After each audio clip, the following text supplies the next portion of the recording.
धर्मस्वरूपिणे अवतारवरिष्ठाय रामकृष्णाय ते नमः। जननीं शारदां देवीं रामकृष्णं जगद्गुरुं पादपद्मे तयो श्रित्वा प्रणमामि मुहुर्मुहुः। नमः श्रीयतिराजाय विवेकानन्दसूरये सच्चित्सुखस्वरूपाय स्वामिने तापहारिणे वसुदेवसुतं देवं कंसचाणूरमर्दनं देवकी परमानन्दं कृष्णं वन्दे जगद्गुरुं कृष्णं वंदे जगद्गुरुं।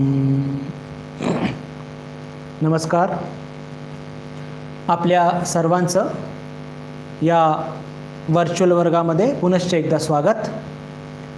आज सोमवार आणि ठरल्याप्रमाणे आज आपण भगवद्गीतेवर चर्चा करणार आहोत। अध्याय 2, श्लोक 64।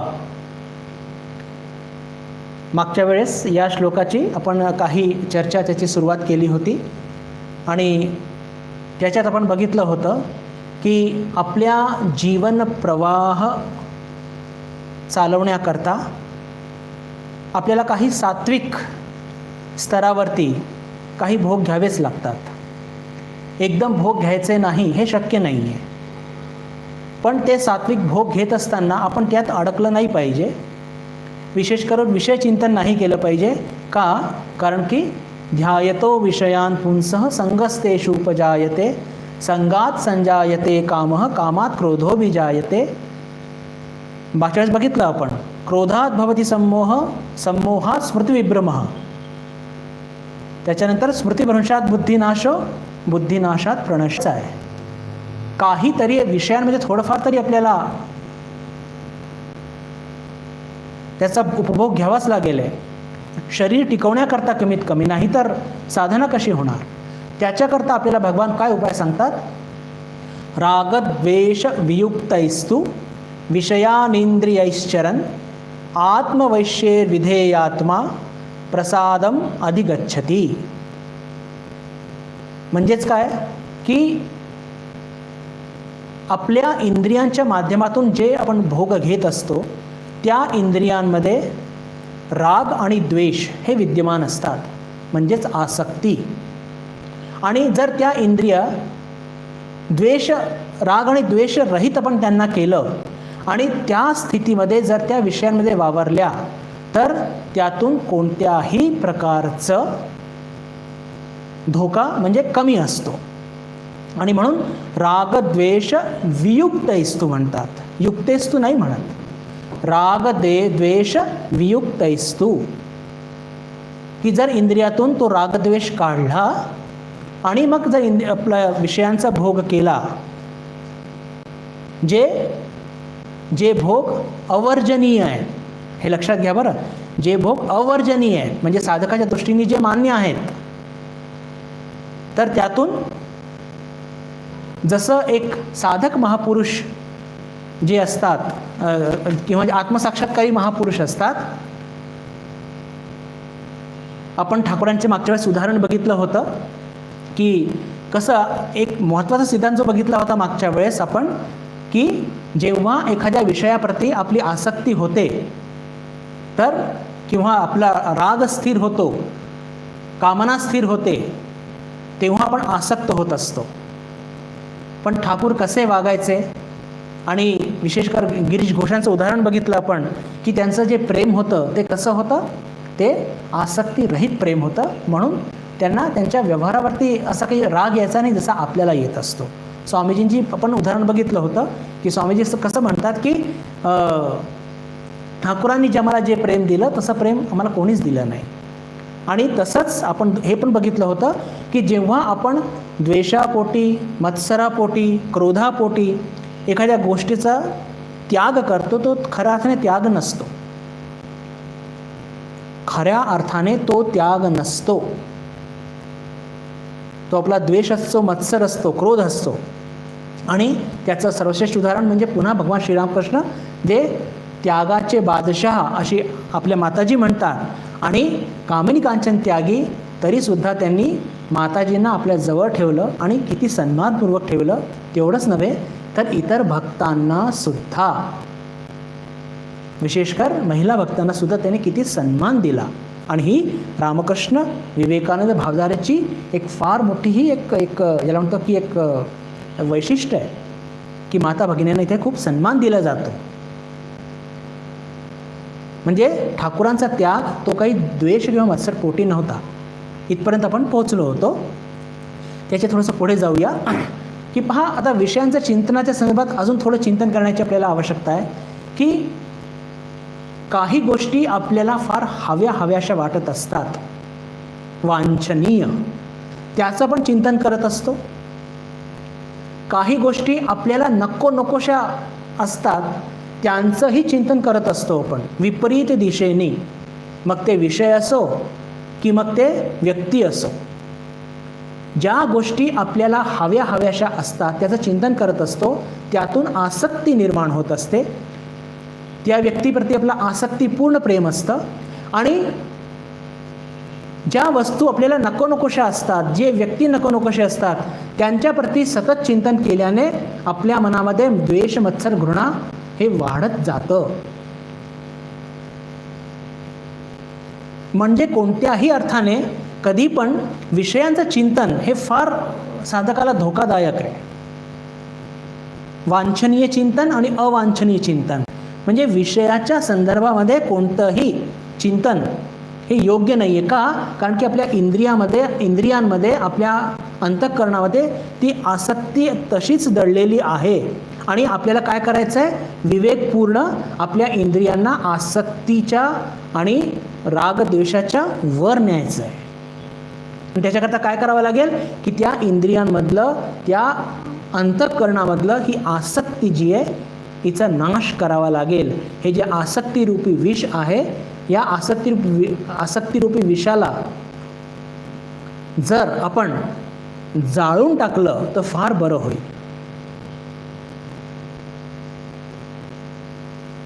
पारा नावाचं एक तत्व असतो बघा.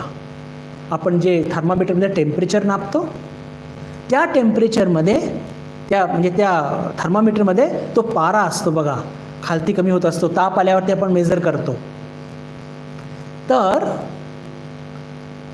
तो जो पारा आहे, जर आपण तसंच चुकीने खाल्ला तर तो विष असतो बरं. आणि आपल्या शरीराला तो खूप बाधा करत असतो, मृत्यूपर्यंत होऊ शकते. पण त्याच पाऱ्याला जर आपण जाळलं आणि जाळल्यानंतर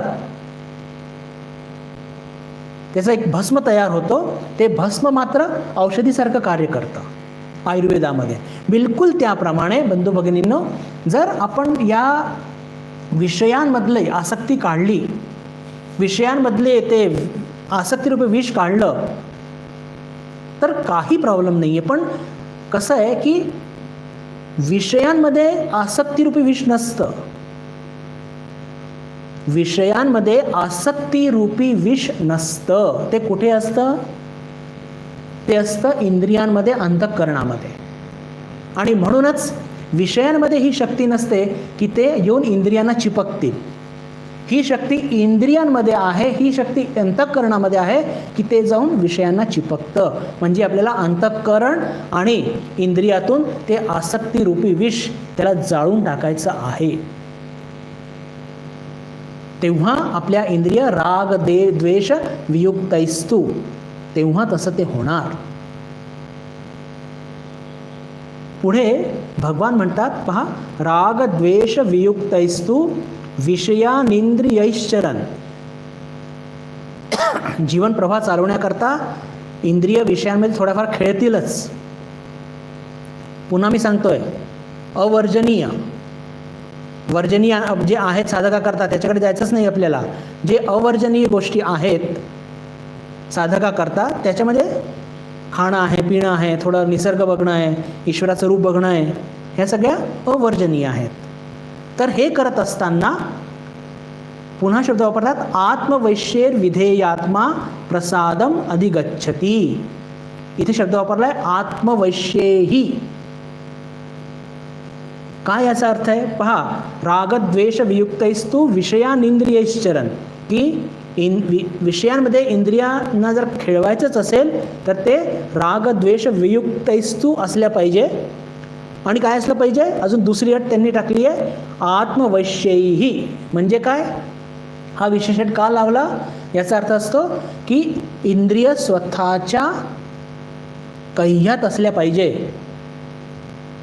जे इंद्रिय विषयांमध्ये राग द्वेष वियुक्त होऊन, युक्त होऊन नाही बरं, वियुक्त होऊन खेळतात ते, तरीसुद्धा त्याच्यामध्ये अजून एक अट भगवान टाकतात.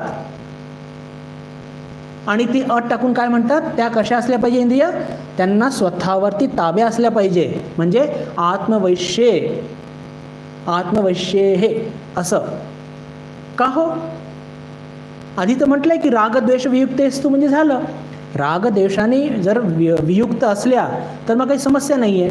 नाही, भगवान इथे बिलकुल पूर्ण बंदोबस्त करू इच्छित आहेत. आणि ते काय म्हणतात आहे की आत्मवैश्ये हे, म्हणजे याचा अर्थ काय, त्या इंद्रिय आपल्या कह्यात सुद्धा असल्या पाहिजे. का असल्या पाहिजे की समजा रागद्वेष वियुक्त इंद्रिय जेव्हा विषयांमध्ये विचरण करत आहेत, विषयांचा भोग घेत आहेत, आणि तेव्हा समजा इंद्रियांमध्ये चुकीने जर आसक्ती निर्माण झाली तर एखादी इंद्रिय एखाद्या विषयामध्ये गुंतू शकते. तेव्हा काय पाहिजे, तेव्हा त्या इंद्रियांमध्ये स्वतःमध्ये इतकी ताकद पाहिजे की त्या इंद्रिय त्या विषयापासून त्याला लक्षात आलं पाहिजे की इथून आपल्याला सुटलं पाहिजे. अर्थात अंतःकरणाचा तिथे फार मोठा एक भूमिका आहेत, त्यात काही वादच नाही. पण जर इंद्रिय, आपल्या सर्व इंद्रिय जे आहेत, 5 कर्मेंद्रिय आणि 5 ज्ञानेंद्रिय, हे जर सेल्फ डिसिप्लिन देणार नाही, म्हणजे पहा इथे भगवान बिलकुल पूर्ण पक्की व्यवस्था करू इच्छित आहेत.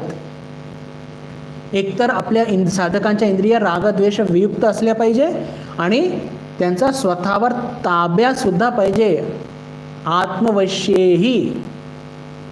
तरच तो साधकाला हे सगळे दुसरे जे इंद्रिय विषयांमध्ये विचरण करण्याची परवानगी दिली आहे. नाही तर तो साधक अजून कच्चा आहे. वरच्यावर बघितलं बंधू भगिनींनो, तर रागद्वेष वियुक्तैही आणि आत्मवैश्येही ह्या दोन्ही ज्या अटी आहेत, म्हणजे रागद्वेषनी वियुक्त होणाऱ्या इंद्रिया आणि स्वतःवरती ताब्या असलेल्या इंद्रिय, या दोन्ही एकाच नाण्याचे 2 बाजू आहे बघा. एकमेकांना पूरक आहेत, त्या एकमेकांना पूरक आहे. कोणत्या अर्थाने पूरक आहेत, कोणत्या अर्थाने पूरक आहेत, त्या पूरक आहेत की पहा, म्हणजे ज्या साधकाच्या 10 इंद्रिय जर रागद्वेष वियुक्त असतील तर त्याच इंद्रिय स्वतःच्या कह्यात सुद्धा असतील. आणि ज्या साधकाच्या इंद्रिया स्वतःच्या कह्यात असतील त्याच इंद्रिय रागद्वेष वियुक्त सुद्धा असतील. म्हणजे एक असेल तर एक नसणार असं कधी होत नाही. हे असेल तर हे होणारच. जसं नाणं आपण घेतो त्याच्या दोन्ही बाजू आपल्याला घ्याव्या लागतात, बिलकुल तसंच जर रागद्वेष वियुक्त इंद्रिय आहेत तर ते स्वतःच्या कह्यात असणारच. आणि स्वतःच्या कह्यात जर इंद्रिय असतील तर ते रागद्वेष असतीलच. हे इथे आपण लक्षात घेतलं पाहिजे.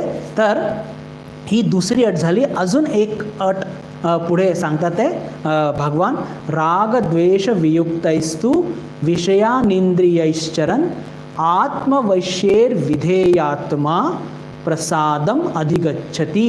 विधेयात्मा तिसरी अट देऊन राहिले. आता इंद्रिय वियुक्त असल्या पाहिजे, त्या इंद्रिय स्वतःच्या कह्यात असल्या पाहिजे, आणि तिसरं विधेयात्मा. आता हे अंतःकरणाच्या संदर्भात आपल्याला सूचना देत आहेत भगवान.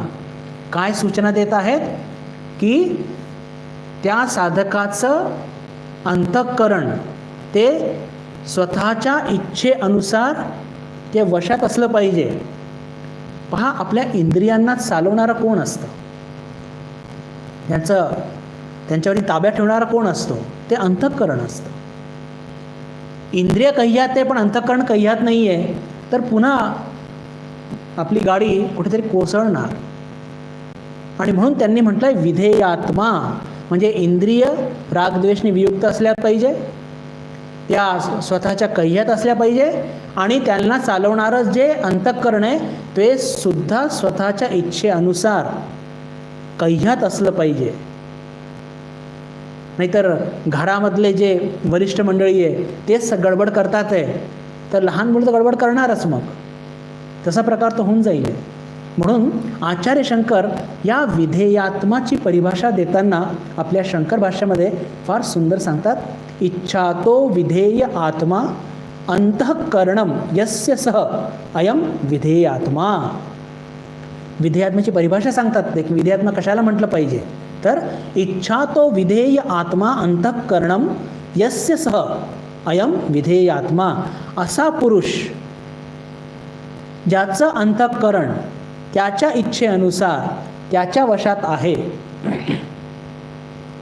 त्याच्या इच्छेनुसार त्याच्या कह्यात आहे. म्हणजे साधारणपणे काय होत असतं की आपण आपल्या अंतःकरणाचे मालक आहोत वस्तुतः, पण सद्य परिस्थिती काय आहे की आपलं अंतःकरण म्हणजे आपलं मन आपल्याला चालवत असतं. अरे थोडं करून घ्या ना, काय आज थंडी, आज जप नाही करणार, आज खूपच थंडी, काल रात्री काल दिवसभर खूप परिश्रम झालेला आहे, आज मी सकाळी उठणार नाही. म्हणजे काय, आपलं मन आपल्याला खेळवून राहिलं आहे. पण झालं काय पाहिजे की आपण जसं म्हणू तसं आपलं मन वागलं पाहिजे. एक खूप सुंदर म्हण याच्याबद्दल म्हटले जाते की mind is a very good servant but is very bad master. The mind म्हणजे आपलं मन किंवा अंतःकरण, ही is a very good servant. त्याला एकदा आपल्या विवेकाच्या खालती आणा आणि त्याला बिलकुल चापकाने चोपून ठेवा. इतकं चांगलं काम करतो होतं की बस रे बस. पण जर त्याला सूट दिली then he is a very bad master. तो आपला घोटाळा करूनच सोडणार. म्हणून तिसरी अट काय की आपलं अंतःकरण सुद्धा साधकाच्या कह्यात पाहिजे. इथे एक अजून थोडी चर्चा करण्याची आवश्यकता आहे बंधू भगिनींनो. विशेष करून की अंतःकरणाच्या संदर्भात जर सांगायचं तर आपले आचार आणि विचार याच्यामध्ये फार साम्य असलं पाहिजे. आणि आपलेच इष्ट भगवान श्रीरामकृष्ण याच्यावरती खूप भर द्यायचे. मी तो संदर्भ इथे का आणतोय मी तुम्हाला पुढे सांगतो. की पहा, ठाकूर म्हणायचे की आत बाहेर एक असलं पाहिजे. भावेर घरे चुरी कोरबे ना, बांगलामध्ये ते म्हणायचे. म्हणजे आत एक आहे आणि बाहेर तू वेगळं दाखवतोय, अशाने कधी साधना होत नसते. आणि जे लोक असे वागतात त्यांचं अंतःकरण त्यांच्या ताब्यात नसतं. म्हणून मी हे सांगतोय, आचार आणि विचार याच्यामध्ये बिलकुल साम्य असलं पाहिजे. आत एक आहे आणि बाहेर दुसरं, बाहेर एक आहे आत तिसरं, असं करून मुळीच चालणार नाही. म्हणून ठाकूर म्हणायचे की आत बाहेर बिलकुल एक पाहिजे. आणि आपण म्हणतो ना आचार्य, हा शब्द कुठून आला माहिती आहे का संस्कृतमध्ये? आचरणात इति आचार्य. ज्यांचं आचरण त्यांच्या वाणीप्रमाणे आहे, त्यांच्या विचाराप्रमाणे आहे, त्यांना आचार्य म्हणतात. आपल्याला वाटतं आचार्य म्हणजे काय, त्याने खूप काहीतरी पुस्तकं लिहिले आहेत, ग्रंथ लिहिले आहेत. नव्हे. आचार्य शंकर त्यांच्या आचरणामुळे ते आचार्य आहेत. भगवान कृष्ण, प्रभू रामचंद्र, भगवान श्रीरामकृष्ण, स्वामी विवेकानंद, माताजी, हे सगळे जे अवतार महापुरुष झालेले आहेत, भगवान बुद्ध, आपण यांना आचार्य म्हणतो. वर्ल्ड टीचर हा टिपिकल शब्द आहे इंग्लिशमध्ये. संपूर्ण जगाला त्यांनी ज्ञान दिलेलं आहे. तर ज्ञान दिलं म्हणजे काय, आर्टिकल लिहून ज्ञान दिलं का, हे असे व्याख्यान दिले का त्यांनी? नव्हे. त्यांच्या आचरणातून आपल्याला काहीतरी जाणवलं. आपल्यालाच नाही, सगळ्या जगाला जाणवलं. म्हणून आचरणात इति आचार्य. तर आपली प्रॉब्लेम काय आहे की आपल्या वागण्या बोलण्यामध्ये साम्यता नसते आणि म्हणून आपल्याला हवे तसे परिणाम मिळत नाही. का? कारण की विधेयात्मा, आपलं अंतःकरण आपल्या कह्यात नाही आहे. आपल्या मनात काहीतरी असतं पण आपण तोच काहीतरी दुसरंच करत असतो. आपली सर्वांची स्थिती ती आहे.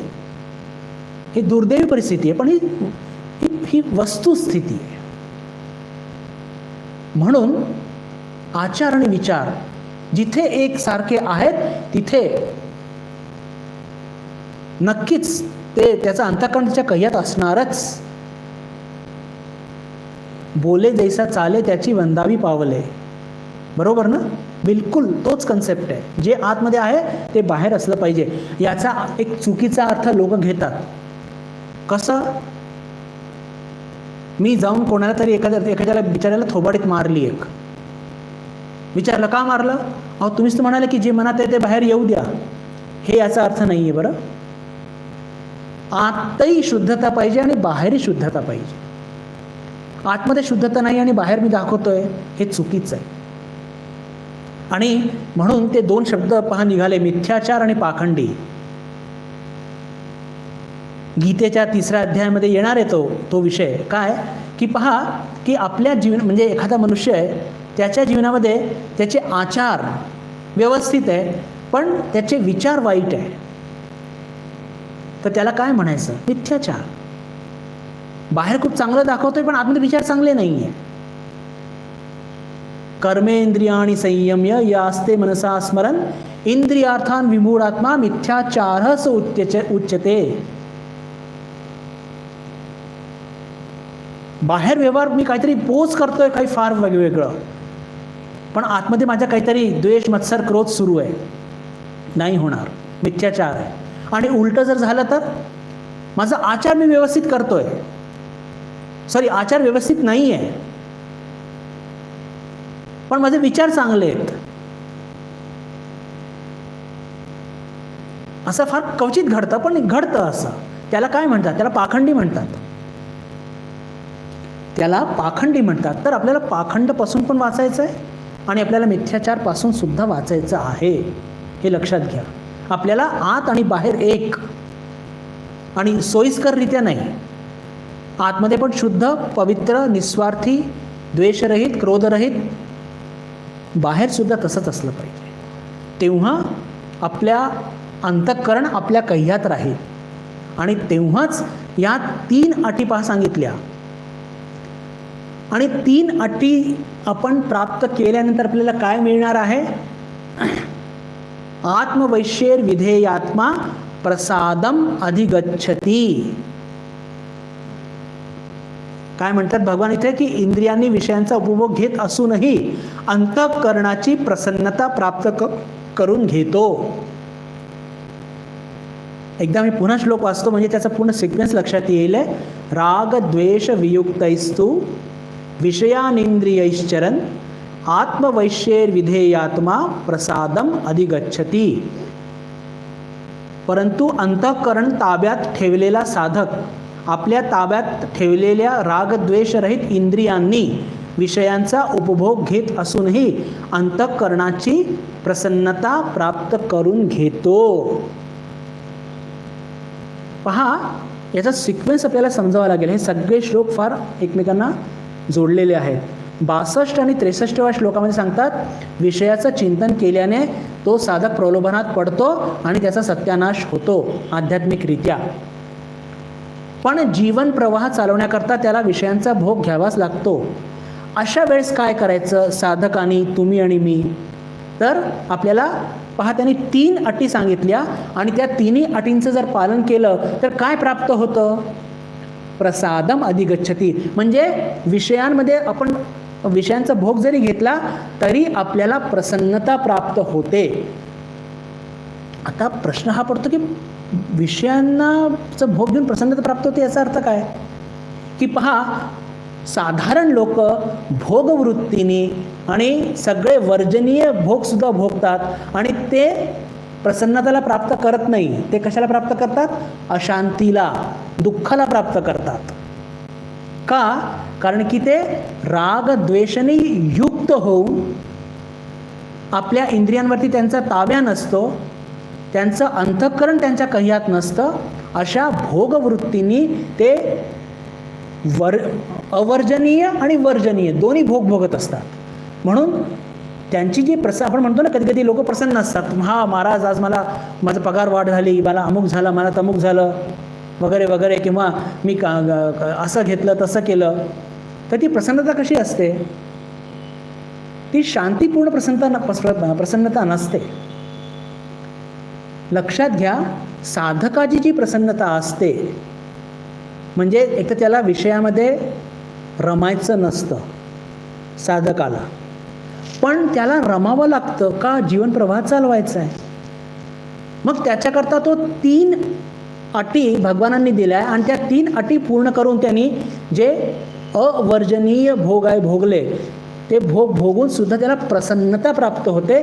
प्रसन्नताचा आध्यात्मिक डिक्शनरी त्याचा काय अर्थ आहे की त्याला प्रसन्नता प्राप्त होते म्हणजे त्याला शांती प्राप्त होते आणि त्याला आनंद प्राप्त होतो.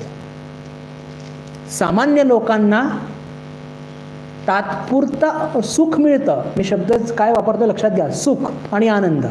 कारण सुखाबरोबर नेहमी दुःख जोडलेला असतो, आनंद बरोबर नसतं. त्याच्या जे सुख आहे त्याच्याबरोबर अशांती सुद्धा असते. पण इकडे काय आहे? इकडे शांती आहे.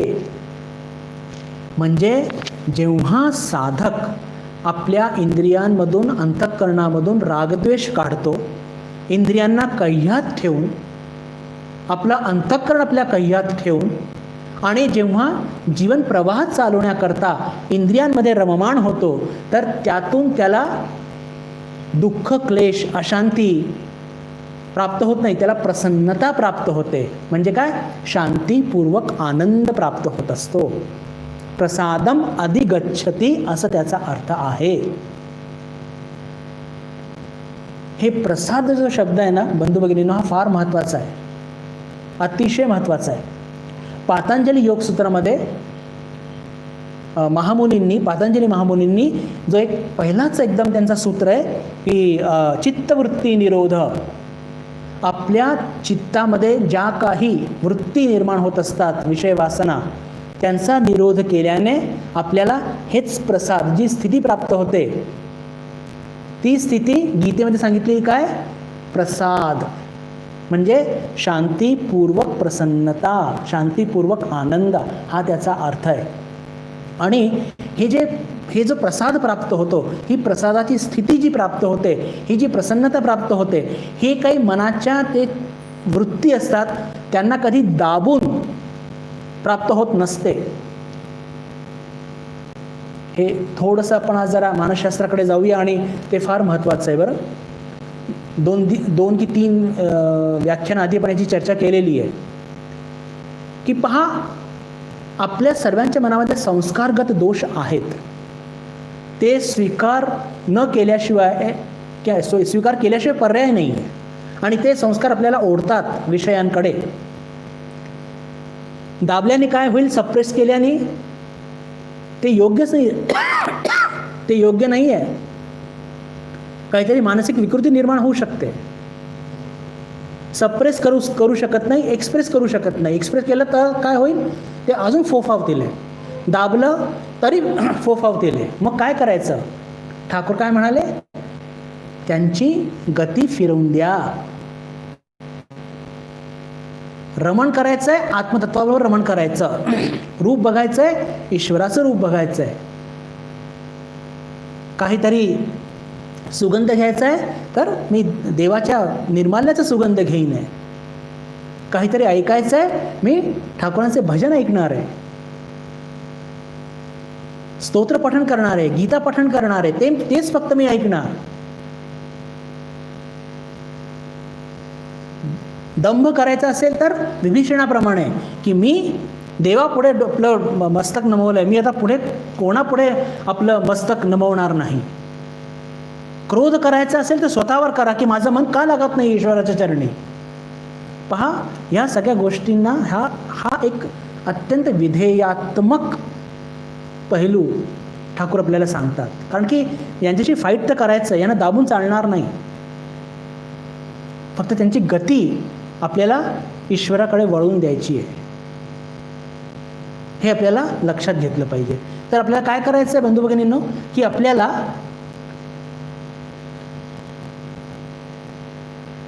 चिंतन करताना बंधू भगिनींनो एक छोटीशी घटना भगवान श्रीरामकृष्णांच्या जीवनाची मला स्मरणात येत आहे आणि ती इथे सांगणं थोडंसं संदर्भ सहितच होईल. जरी ती समस्या थोडी सामाजिक समस्या आहे तरी सुद्धा दमन करून कधी पण आपण योग्य वळण कोणालाही लावू शकत नाही. हे जी आपण चर्चा करत होतो की इंद्रियांचं दमन केल्याने, अंतःकरणाचं दमन केल्याने कधी पण आपल्याला जे प्रसन्नता किंवा प्रसाद स्थिती ही प्राप्त होणार नाही. तर याच संदर्भामध्ये भगवान श्रीरामकृष्णाच्या जीवनातला एक खूप बोलका आणि थोडा मजेदार प्रसंग आहे, पण त्याचा थोडासा एक सामाजिक महत्त्व आहे त्यावेळेसचं.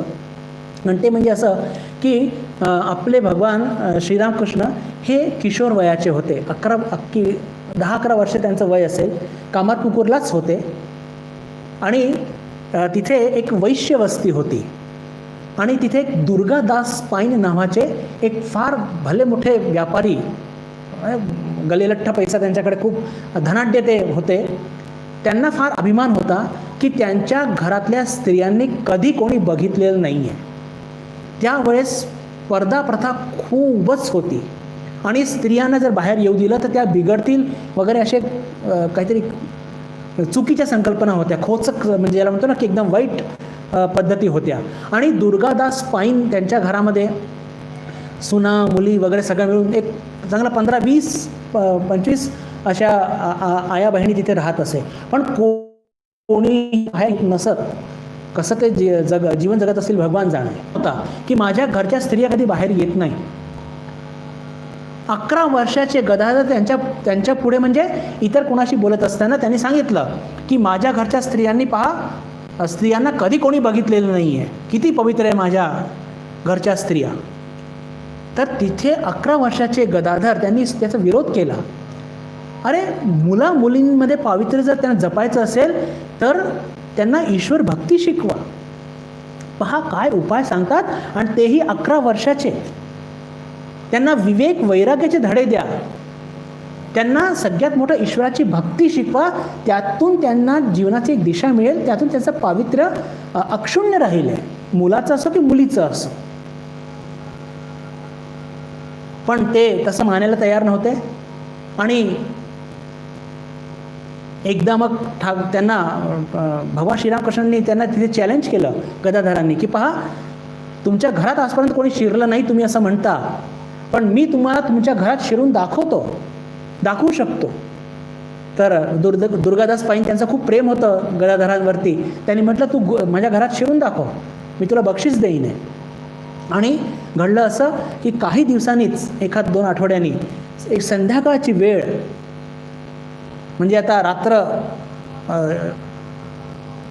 संध्याकाळ होत आहे, म्हणजे अंधकार होणार आहे, सूर्यास्त होत आहे, अशा वेळेस एक बिलकुल कुमार वयाची एक मुलगी सूत विकणारी आणि त्या अंगावरती ते घुंगट वगैरे घेतलेलं, हातामध्ये चांदीच्या पाटल्या बिटल्या सगळं आणि असं बोलणं, ते येऊन सरळ शिरतात दुर्गादास पाईंच्या त्या बैठक खान्यामध्ये आणि बिलकुल अशी ॲक्टिंग करतात की मी शेजारच्या गावातली आहे, सूत विकायला आली होती आणि संध्याकाळ झाली आहे, मी आता रात्री एकटी कुठे जाऊ आणि तुम्ही मला आश्रय दिलाच पाहिजे. तर तसे दुर्गादास पाईन सज्जन होते. 2-4 काही प्रश्न विचारले, तू कोणत्या गावातली आहे काय आहे, आणि असं म्हणून तिला म्हटलं की ठीक आहे, आतमध्ये अजून दुसऱ्या स्त्रिया आहेत, त्यांच्याबरोबर जा, ते तुझ्या काही खायची प्यायची आणि रात्री झोपायची व्यवस्था करतील, सकाळी तू आपल्या घरी निघून जा. ठीक आहे. घरी त्यांच्या घरात शिरतात गदाधर, म्हणजे ती नटलेली ती मुलगी, आणि गेल्याबरोबर त्या सगळ्या स्त्रियांशी परिचय करून घेतात गदाधर. अजून घुंगटा काही उचललेला नाही आहे, खाऊ पिऊ घालतात आणि संभाषण तर ठाकूर असं करायचे की सगळ्यांना बिलकुल मुठीत करून घ्यायचं एकदम. इतका मधुर व्यवहार, मधुर बोलणं, आणि बोलता बोलता सगळं जाणून घेतलं की घरामध्ये किती स्त्रिया आहेत. किती सासवा आहेत, किती सुना आहेत, किती मुली आहेत, सगळं बित्तम बातम्या काढून. आणि आता असं करता करता रात्र होत आली आणि इकडे घरी गदाधर आला नाही म्हणून त्याचे मोठे भाऊ रामकुमार हे ओरडत आले की ओ गदाधर कुठे. आता ते थोडंसं शुद्धीवरती आले की अरे बापरे आता घरी पण जायचं आहे. तर जसंच दादांनी त्याने ओरडलं की ओ गदाधर, तर त्या वेशामध्येच आपल्या ठाकरांनी आरोळी ठोकली, दादा आलो रे. आणि असं बोलल्याबरोबर त्या स्त्रिया चकित झाल्या, ते दुर्गादास पाईनसुद्धा चकित झाले. आणि रात्री मग ते घरी गेले आपले ठाकूर, आणि दुर्गादास पाईंनी आपली पराजय स्वीकार केली. हे पहा, ही जरी गमतीशीर घटना आहे, पण हे मुद्दाम तुमच्याकडे मी का मांडले की पहा, दमन करून कधी पण संस्कार निर्माण होत नाही, पावित्र्य जपल्या जात नाही.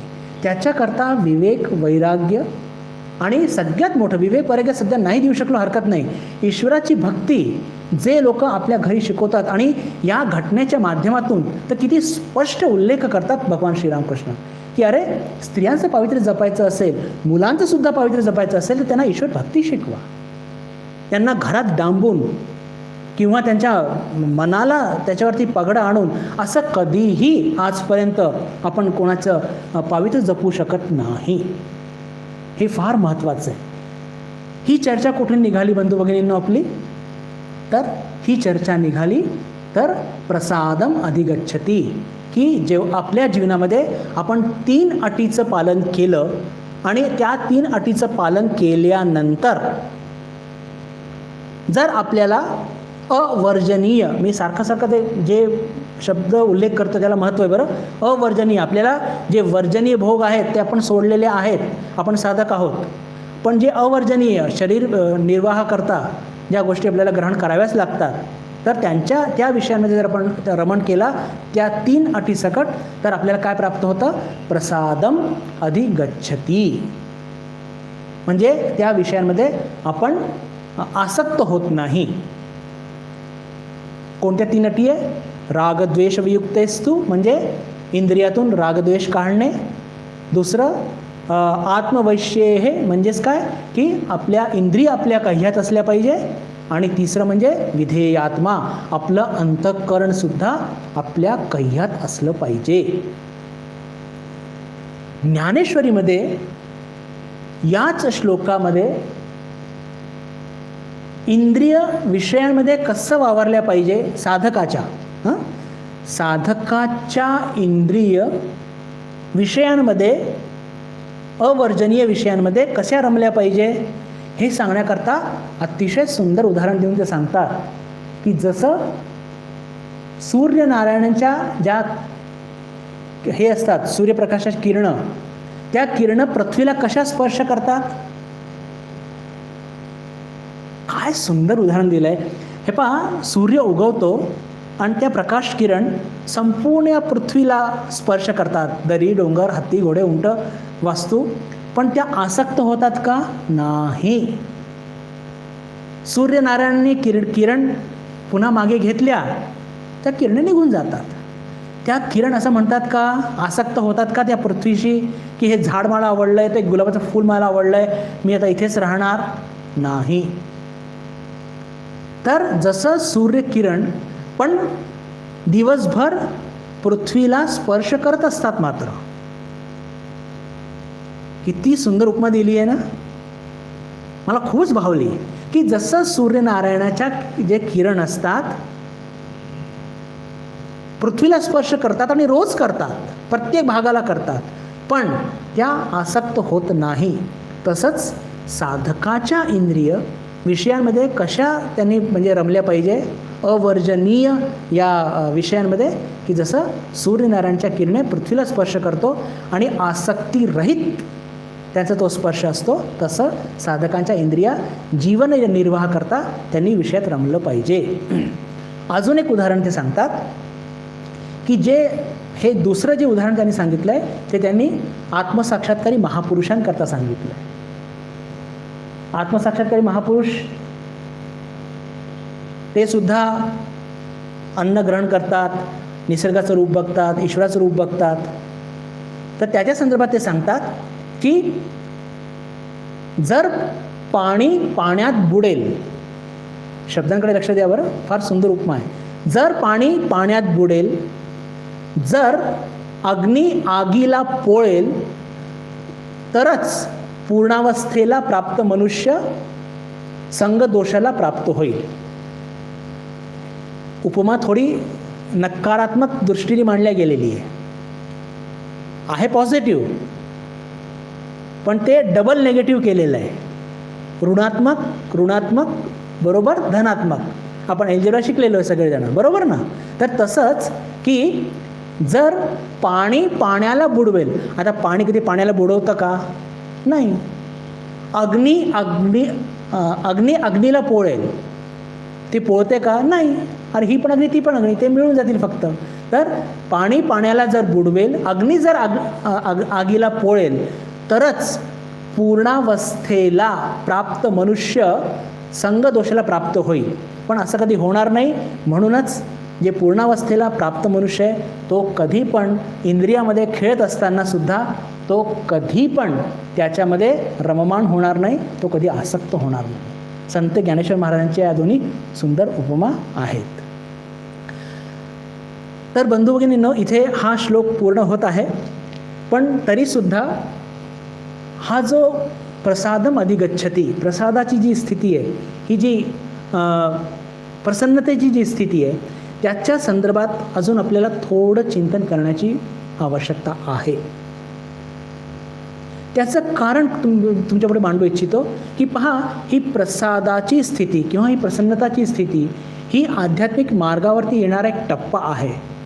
एखाद्याला प्रसादाची स्थिती प्राप्त झाली याचा अर्थ तो स्थितप्रज्ञ किंवा पूर्ण अवस्थेला प्राप्त झाला असं होत नाही. तसं जर झालं असतं तर त्यांनी काय म्हटलं असतं? त्यांनी म्हटलं असतं, याच्या आधीच्या श्लोकाने म्हटलंय पहा, तस्य प्रज्ञा प्रतिष्ठिता. पण त्यांनी असं म्हटलं नाही आहे. त्यांनी काय म्हटलं आहे? प्रसादम अधिगच्छति, बरोबर. आणि मग त्याच्या पुढच्या श्लोकामध्ये त्यांनी म्हटलं आहे की प्रसन्न चेतशो याशु बुद्धीर पर्य अवतिष्ठते, त्याची बुद्धी स्थिर झाली आहे. पण ते पुढच्या श्लोकात म्हटलं आहे, ह्या 3 अटी पूर्ण केल्यानंतर साधक कोणत्या अवस्थेला प्राप्त होतो? तर प्रसादम अधिगच्छति, प्रसादाच्या स्थितीला प्राप्त होत असतो. आणि ही प्रसादाची स्थिती म्हणजे प्रसन्नतेची स्थिती म्हणजे नेमकं काय असतं याची थोडं चिंतन करण्याची आवश्यकता आहे. ते आपण थोडं करण्याचा प्रयत्न करूया, मग पुढे जाऊया. आता पहा, साधारण मनुष्यसुद्धा भोग घेत असतो आणि एक आपल्यासारखा साधकसुद्धा त्याला विषयामध्ये राहावंच लागतं. पण इथे फरक कसा असतो की साधारण मनुष्य जो असतो त्याला जो मिळणारं जे सुख असतं ते विषयांवरती आधारित असतं आणि ते भोगवृत्तीने घेतलेलं सुख असतं. त्याच्यातून मनाला उद्विग्नता प्राप्त होत असते, अशांती प्राप्त होत असते, एका प्रकारचं एक्साइटमेंट प्राप्त होत असतं सामान्य लोकांना. पण ज्याला प्रसाद स्थिती, प्रसन्नता, आध्यात्मिक प्रसन्नता ज्याला प्राप्त झालेली आहे त्याला काय लाभतं? तो शांत असतो, त्याला आनंद प्राप्त झालेलं असतं. आणि एक सगळ्यात मोठी गोष्ट म्हणजे त्याचं मन स्थिर असतं. मन स्थिर पण असतं आणि मन सक्रिय असतं. काहीतरी महत्त्वाचं सांगतोय बरं, की जेव्हा साधारण लोक वर्जनीय आनंद भोगून वगैरे जे काही त्यांना एक्साइटेड आनंद प्राप्त होतं, सुख प्राप्त होत असतं, त्याच्यामध्ये त्यांचं मन सक्रिय नसतं, ते मन डल झालेलं असतं. का? कारण की त्यांचा आनंद कशावरती असतो? विषयांवरती असतो. पण हा काय करतोय की हा जीवन निर्वाह करता काहीतरी भोग घेतोय. म्हणून याचं मन कसं असतं? सक्रिय असतं, स्थिर असतं, शांत असतं आणि आनंदी असतं.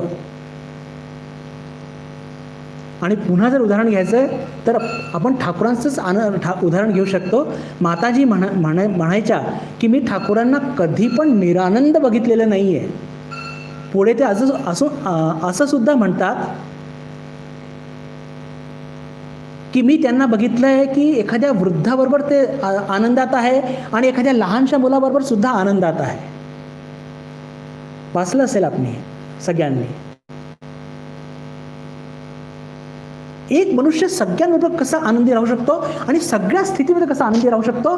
मन ॲक्टिव्ह आहे, सक्रिय आहे, मनावरती काही बोजडपण आलेलं नाही. पहा, विषय सुख जेव्हा घेतो, वर्जनीय सुख घेतो, साधारण मनुष्य सुख घेतो आणि त्याच्यानंतर त्याला एक बोजडपणा, मनावरती एक भार निर्माण होतो, एक एक एक मनावरती काहीतरी जड सुख भोगतो तो, पण मनावरती जडपणा असतो. पण प्रसन्नतेमध्ये, म्हणजे आध्यात्मिक प्रसन्नतेमध्ये किंवा प्रसादाच्या स्थितीमध्ये ह्या गोष्टी नसतात. तो नेहमी सक्रिय आणि कसा असतो, एक हलकं त्याचं मन असतं. काही उदाहरण अजून बघूया, हे फार महत्त्वाचं आहे. शारदानंदजी महाराजचं संपूर्ण जीवन, मला असं वाटतं, या प्रसन्नते, हा जो, ही जी प्रसादची स्थिती आहे ना, त्यांचं पूर्ण जीवन त्यांनी भरलेलं आहे. का? कारण की ठाकूर स्वतः म्हणालेत की शरदचं रक्त, किंवा शरद म्हणजे कसं आहे की बेलेमाछेर रक्त. बेलेमाछ म्हणजे एक विशिष्ट प्रकारचा मासा असतो जो पश्चिम बंगालमध्ये मिळतो, इकडे मिळत असेल. तो इतका शांत असतो की त्याला जर पकडलं, इतर माशांना पकडलं तर तो कसा छटपट छटपट करतो सुटण्याकरता, पण तो मासा इतका शांत असतो, तो कोणतीही प्रतिक्रिया देत नाही, शांत पडलेला असतो. आणि ठाकूरांनी म्हटलं आहे की शरदचं रक्त म्हणजे त्या जो मासा आहे त्याचं रक्त आणि शरदचं रक्त ते एक आहे, इतके शांत होते. आणि त्याची इतके उदाहरणं आहेत त्यांच्या जीवनातमध्ये, इतकं त्यांचं म्हणजे मन शांत आणि प्रसन्न असायचं नेहमी. रामकृष्ण मठ आणि मिशनचे पहिले जनरल सेक्रेटरी उद्बोधनमध्ये राहत असताना माताजी तिथेच राहत आहेत, येणारे जाणारे त्यांना भेट देत आहेत, ग्रेट मास्टर पण लिहित आहेत, म्हणजे लीला प्रसंग लिहित आहेत, माताजींना कुठे जायचं असेल त्याची सोय करत आहेत, त्यांना अडचणी निर्माण होत नाही आहे, हे सगळं बघत आहेत. आणि हाईट म्हणजे अशी की त्या बागबाजारमध्ये असणारे जे भिकारी लोक असायचे ते त्यांच्याकडे आपले पैसे जमा ठेवायचे. म्हणजे आपल्याला आश्चर्य वाटतं की म्हणजे आपल्यालाच डोकेदुखी कमी असते का, पण त्या भिकाऱ्यांचा इतका विश्वास होता की हा बाबा आपले पैसे काही लुबाडणार नाही. आणि जेव्हा ते मागायचे तेव्हा ते द्यायचे, स्वतःचं काम सोडून. आणि याच्याशिवाय माताजींची सेवा चालू आहे, ग्रेट मास्टर लिहिणं चालू आहे, रामकृष्ण मठ मिशनचे जनरल सेक्रेटरी, म्हणजे कल्पना करा. पण हे सगळं काम करताना कधी मनामध्ये उद्विग्नता नाही. त्यांची जन्मजयंती साजरी करणार आहोत आपण येत्या काही दिवसामध्ये. एकदा बोटीमधून प्रवास करत असताना, फार मजेदार घटना आहे. बोटीमध्ये प्रवास करत असताना खूप झंझा सुरू झाली, एकदम खूप हवा सुरू झाली आणि आता बोट बुडणार, 100% बुडणार. सगळे लोक हाहाकार करत आहे, असं करा तसं करा. हे शांतपणे बसलेले आहेत, एकदम शांतपणे बसलेत. एवढंच नाही, ते तंबाखू प्यायचे, म्हणजे ज्याला म्हणतो की आपण ते छोटंसं एक हँडल हे असतं, काय म्हणतात त्याला, हुक्का. तो मोठा हुक्का नाही, छोटासा हुक्का येतो, जो तो पोर्टेबल हुक्का म्हणूया त्याला, छोटासा पोर्टेबल हुक्का. तर त्याने हुक्का काढला आणि आरामात हुक्का पिऊ लागले. इथे सगळी लोक म्हणजे जीव जाणार म्हणून आरडाओरडा करत आहेत, चिडत आहेत, स्त्रिया रडत आहेत, लहान मुलं रडत आहेत. तर त्यांना त्या हुक्का पिताना बघून तिथल्या एक सहप्रवासी इतका चिडला, म्हणे तुम्ही कसले साधू, म्हणे तुम्ही, इतके सगळे लोक म्हणे बुडणार, अशी स्थिती निर्माण झालेली आहे, बोट पूर्ण बुडणार आणि तुम्हाला इथे हुक्का प्यायचं सुस्त आहे, थोडी पण लाज नाही वाटत म्हणे. तर ते शांतपणे म्हणतात की या स्थितीमध्ये करण्यासारखं काय आहे. आता आपण नदीच्या मध्ये आहोत, पोहणं होणं काही मला येत नाही विशेष, आणि बोट बुडायच्या आधीच मी काय उडी मारून बुडून जाऊ का? ठीक आहे, जर शेवटच्या क्षण आला असेल तर मला असं वाटलं की एक हुक्का प्यावा म्हणून पितोय. इतके शांत, साक्षात मृत्यूसमोर थैमान घालतीये, तरी सुद्धा याला म्हणतात प्रसन्नता, चित्तची प्रसन्नता, शांतता, आनंद. सुदैवाने ती बोट काही बोलली नाही आणि बरोबर ती त्या गंगा नदीच्या काठी लागली आणि सगळे सुखरूप आपल्या आपल्या गंतव्यस्थानी पोहोचले. हा भाग निराळा. पण हे इतके ते शांत स्वभावाचे होते. तर हे काय, हे उदाहरण कसलं आहे? हे बिलकुल टिपिकल उदाहरण आहे, एकदम टिपिकल आहे ह्या प्रसाद स्थितीचं. आध्यात्मिक प्रसन्नता याला म्हणतात. मन कधी उद्विग्न होत नाही, कधी उद्विग्न होत नाही. त्यांच्या जीवनातले असे अनेक प्रसंग मोठे मजेदार आहेत. एक उदाहरण आपण हरी महाराजांच्या जीवनातलं घेऊया. हे सुद्धा मी याच्या आधी कोणत्या अन्य प्रसंगी मी सांगितलेलं आहे, पण पुन्हा गोष्ट तीच येते की प्रसादाची स्थितीला जेव्हा प्राप्त होतो साधक, तेव्हा काय होत असतं. त्यांना खूप हेवी डायबिटीज होतं आणि म्हणून काय व्हायचं की थोडी पण जर जखम झाली ती चिघळायची. त्यातून त्यांचं ते वाहनं घालायच्या नाही वगैरे वगैरे असे त्यांचे काही नियम होते. तर त्यांच्या पायामध्ये मग ते एका प्रकारचं कार्बंकल म्हणतात त्याला, गाठसारखी तयार व्हायची आणि मग ती जर मोठी झाली तर तिला ऑपरेशन करून कापावं लागायचं. तर इंग्लंडमधील ही घटना आहे की त्यांचा पायाचं ऑपरेशन करावं लागलं. तर ऑपरेशनच्या आधी ते ॲनेस्थेशिया वगैरे देण्याची पद्धत त्यावेळेस तर इतका जुना काळ, तो लोकल ॲनेस्थेशिया प्रकार नव्हताच. ते पूर्णपणे ते ब्लेडर लावून, की हे ॲनेस्थेशिया द्यायची काही आवश्यकता नाही आहे. तुम्ही केव्हा नेमकं ऑपरेशन सुरू करणं मला सांगा आणि किती तासात ते संपेल ते मला सांगा आणि याची द्यायची आवश्यकता नाही आहे. तर ते डॉक्टर्स त्यांना चकित वाटलं की असं कसं शक्य आहे, खूप त्रास होतो.